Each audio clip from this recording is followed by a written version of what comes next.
नमस्कार दोस्तों, स्वागत है आपका मेरे चैनल कॉमिक्स लाइफ में। शुरू करते हैं नागराज सीरीज की एक और धमाकेदार कॉमिक्स, नागराज कोबरा घाटी पार्ट 2। तभी एक सांप वहां प्रकट हुआ और बोला, मैं कोबरा राज हूँ। तुम यहाँ तक तो पहुँच गए हो दुष्ट बालक, किंतु अब कोई और अनर्थ करने से पहले मैं तुम्हें यमलोक पहुँचा दूंगा। नागराज ने कहा, ओह तो तुम ही कोबरा राज हो। देखो, पहले मेरी पूरी बात सुन लो, फिर तुम खुद ही मुझे महर्षि से मिलने दोगे। कोबरा राज ने कहा, नहीं, मुझे कुछ नहीं सुनना, बस मरने के लिए तैयार हो जाओ।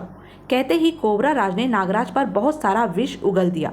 नागराज ने एक तरफ कूदकर बचाव किया और सोचने लगा, ओह यह तो कुछ समझता ही नहीं, मुकाबला तो करना ही पड़ेगा। कोबरा राज ने फिर हलाहल से हमला किया।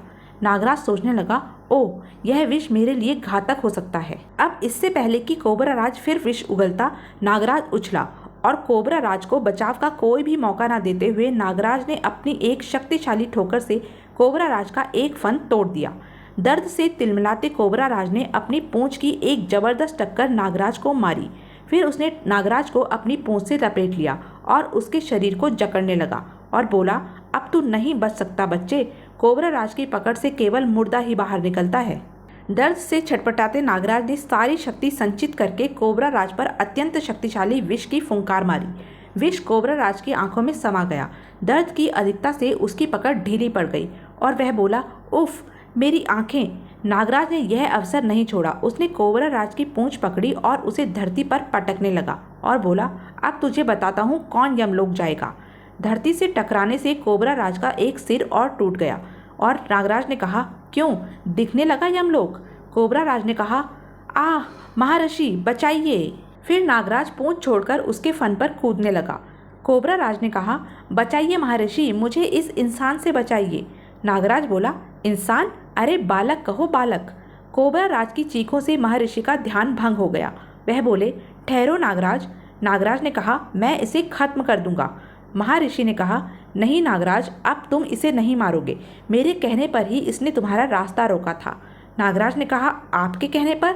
महर्षि बोले, हाँ, हम तुम्हारी परीक्षा लेना चाहते थे कि तुम मणि धारण करने के लायक हो भी या नहीं। नागराज बोला, मणि परीक्षा? मैं कुछ समझा नहीं महर्षि। महर्षि ने कहा, वत्स, तुम्हारे गुरु गोरखनाथ ने मुझसे संपर्क स्थापित करके तुम्हारे बारे में सब कुछ बता दिया था। तुम्हें दुष्ट टांगों के मुंह से निकलती आग से यह पोलक मणि ही बचा सकती है। यह दुर्लभ मणि किसी गलत हाथ में न पड़ जाए, इसलिए मैंने तुम्हारी परीक्षा ली थी, जिसमें तुमने अपनी जान की बाजी लगाकर अपनी श्रेष्ठता सिद्ध कर दी। नागराज ने कहा, किंतु महर्षि, वे जो नाग व्यर्थ ही मेरे कारण मौत के मुंह में चले गए। महर्षि ने कहा, कोई कहीं नहीं गया नागराज, वह सब मेरा माया जाल था। देख लो, वे सब स्वस्थ हैं और यहीं मौजूद हैं। नागराज ने कहा, ओह महर्षि, आप धन्य हैं। सभी नागों ने कहा, नागराज तुम निश्चय ही वीर हो, कभी हमारी जरूरत पड़े तो अवश्य याद करना, हम तुम्हारी मदद को जरूर आएंगे। नागराज ने कहा, धन्यवाद दोस्तों, अब मैं चलूँगा। फिर महर्षि को प्रणाम कर नागराज चल दिया और सोचने लगा, सब कितने अच्छे थे। लावे के प्रपात के आगे वह ठिठका और उसने सोचा, ओह खोलता लावा, मुझे इसमें चलकर देखना चाहिए कि मणि कितनी उपयोगी है। फिर नागराज खौलते लावे पर चलने लगा और उसने सोचा, ओह यह गर्म लावा तो शीतल जल की भांति प्रतीत हो रहा है। कुछ ही देर में नागराज ज्वालामुखी से बाहर आकर अपने हेलीकॉप्टर पर सवार होकर उड़ चला बस्ती की ओर और उसने सोचा, मुझे अब जल्दी ही बस्ती पहुंचना है। क्रो मेरा इंतजार करता होगा। लंबे सफर के बाद नागराज का हेलीकॉप्टर उजाड़ बस्ती के ऊपर मंडराने लगा। नागराज ने कहा, उफ, यहाँ तो केवल खंडर एवं बूढ़े ही रह गए हैं। इधर क्रो नागराज के इंतजार में आसमान पर निगाहें गड़ाए बैठा था। उसकी माँ ने कहा, बेटा कब तक ऐसे बैठा रहेगा, 2 दिन से भूखा है, ले खाना खा ले। वह नहीं आएगा। क्रो ने कहा, वह जरूर आएगा माँ जी, उसे आना पड़ेगा, उसने मुझसे वादा किया है। माँ ने कहा, भाड़ में गया वो और उसका वादा, वह टांगों से डरकर भाग गया है। क्रो बोला, लो वह आ गया माँ, वह आ गया, गरीबों का मसीहा नागराज। नागराज ने हेलीकॉप्टर क्रो के पास उतारा और बोला, लो मैं आ गया क्रो, अब टांगों और टमटा की खैर नहीं।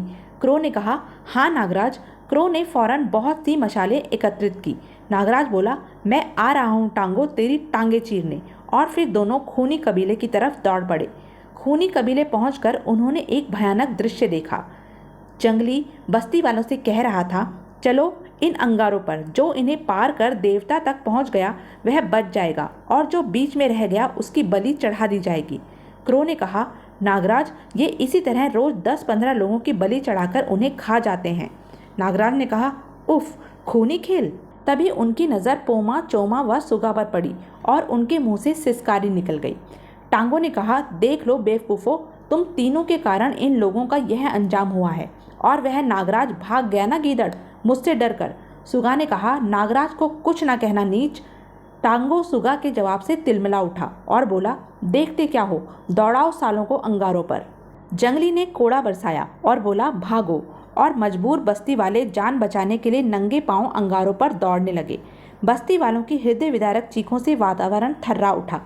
तभी एक सांप जंगली पर लपका। जंगली चिल्लाने लगा। मौका पाकर बस्ती वाले भाग गए और बोले, नागराज आ गया। नागराज और क्रो ने अंदर छलांग लगाई। क्रो बोला, नागराज आ गया है हरामजादो, अब तुम नहीं बचोगे। नागराज ने बस्ती वालों की तरफ बढ़ते जंगलियों पर नाक छोड़े और बोला, तुम लोग अपने और साथियों को छुड़वाओ। क्रो ने कबीले की झोपड़ियों पर मशालों की वर्षा कर दी। झोपड़ियां धू धू कर जलने लगी। कबीले वालों में भगदड़ मच गई। टांगो ने कहा, रुक जाओ मूर्खों, कहाँ भाग रहे हो, रुक जाओ। जंगली बोले, दुश्मन ने हमला बोल दिया है, भागो। उसका फायदा उठाकर नागराज और क्रो सुगा, पोमा, चोमा की तरफ भागे। नागराज ने पोमा को आज़ाद किया और बोला, लो दोस्त, सामना करो दुश्मन का। पोमा ने कहा, धन्यवाद नागराज। क्रो ने पेड़ में धंसे तीर को काट दिया। चोमा नीचे गिरा। नागराज ने कहा, उठो दोस्त, जैसे भी हो मुकाबला करो। चोमा बोला, नागराज, हम जरूर जीतेंगे। अगले ही क्षण नागराज ने पलटकर अपनी तरफ बढ़ते हुए जंगली को उठा लिया और चाकुओं पर दे मारा। तभी क्रो ने ऊपर लटके सुगा के बंधन खोल दिए और वह नीचे चाकुओं पर पड़ी लाश पर आकर गिरा। तीनों को आज़ाद कराकर नागराज पलटा, लेकिन टांगो ने उस पर वार किया और बोला, नागराज, अब मैं तुझे जिंदा नहीं छोड़ूंगा। नागराज ने कहा, अब तुम मेरा कुछ नहीं बिगाड़ सकते टांगो। दोनों एक दूसरे से बुरी तरह उलझ गए। टांगो सोचने लगा, उफ, इस पर तो आग का कोई असर नहीं हो रहा। नागराज ने कहा, उठ टांगो, खड़ा हो, लड़ मुझसे। टांगो ने एक बार फिर नागराज पर आग उगल दी और सोचने लगा, अब यह नहीं बच सकता। किंतु आग पोलक मणि से टकराकर वापस पलट गई। टांगो अपनी ही आग में घिर गया और जलने लगा। कुछ देर बाद वहाँ केवल टांगो की राख ही बाकी रह गई थी।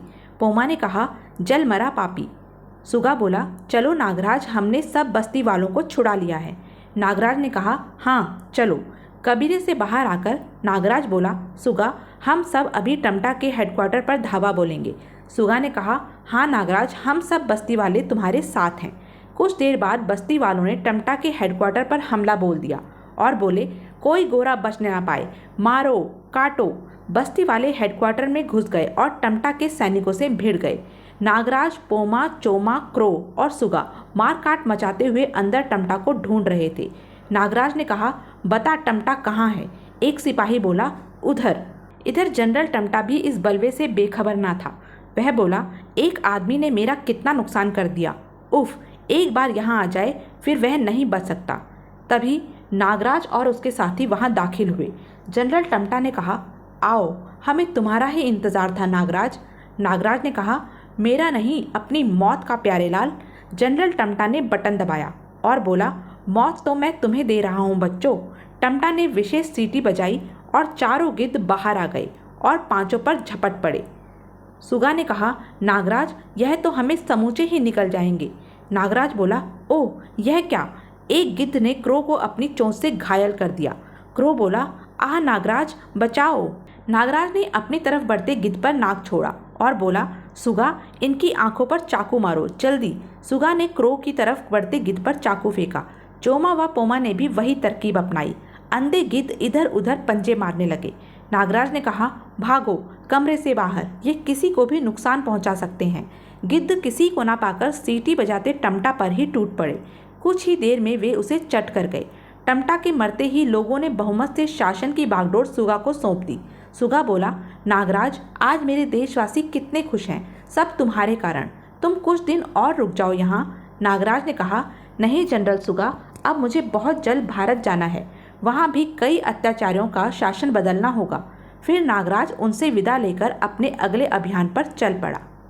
तो यह थी नागराज की धमाकेदार कॉमिक्स। ऐसे ही धमाकेदार कॉमिक्स के लिए बने रहें मेरे साथ और हाँ, मेरे चैनल को लाइक, शेयर और सब्सक्राइब करना ना भूलें।